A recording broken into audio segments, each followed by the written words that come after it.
It is threatened the most in the Middle East, and it is supported in the threat to freedom the most by the largest state sponsor of terrorism, and that is the ruling mullahs in Iran, who threaten freedom not only for their own people through systematic torture, imprisonment, and execution, but they also threaten the people of Syria through their support of Assad.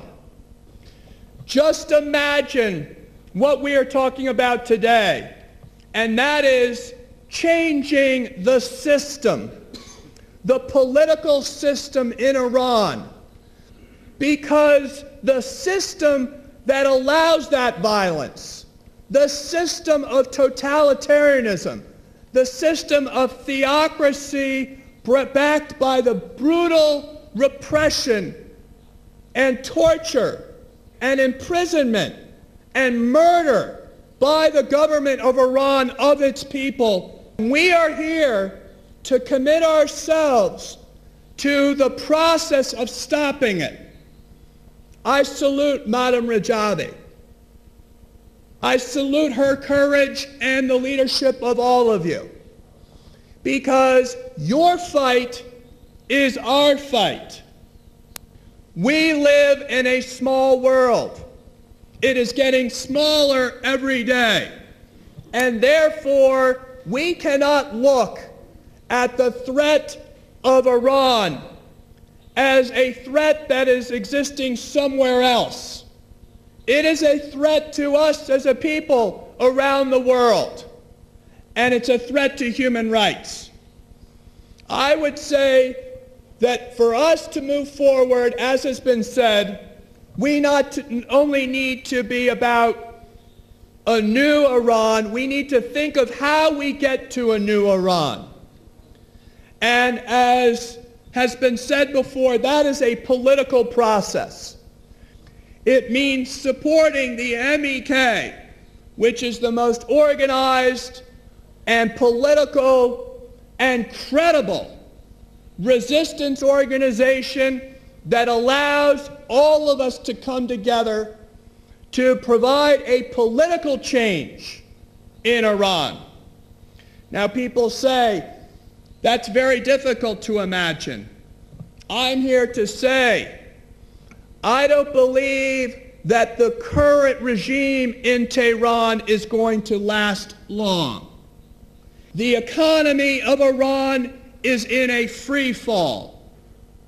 The political stability of the mullahs and their theocracy and Ahmadinejad is unsustainable.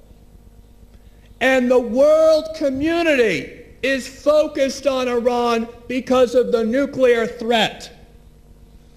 So we have an internal destabilization which allows political change to take place. We have an external focus on changing the nuclear ambitions of the current regime. And while we all have that, we have the delisting of the largest and most organized political opposition group around the world to the mullahs in Iran, and that is the MEK. So we have the process today to organize around the MEK. So my friends, as was started here today, this can happen. And not only it can happen sooner if we're organized and if we are clear on what our objectives are. So let me conclude by identifying some of these objectives. The fight of the people of Camp Ashraf and Camp Liberty has become a template, a proxy for the fight to free Iran. It has been in the battle to support the refugees of Ashraf and Liberty that the international community has come to understand what the methodology of the Iranian rulers have been all about. We've seen deception, we've seen murder, and we've seen the use of force by the proxy government, Iraq, who has become a pawn for the Iranian regime's effort to fight the MEK. So I see the resolution of the crisis in Ashraf and Liberty and the support of the international community for those refugees, asylum seekers from Iran. I see that as a fight that's going to take place exactly at the same time we see the fight take place to free all of the people of Iran from this brutal dictatorship that has murdered so many of their own people.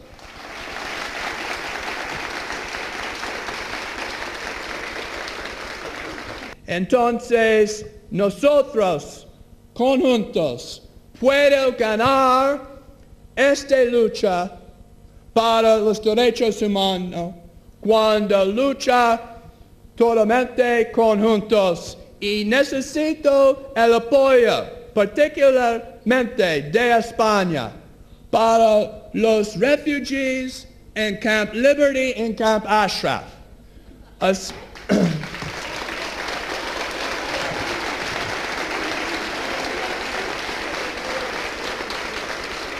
Y porque ellos necesitan democracia y España tiene democracia.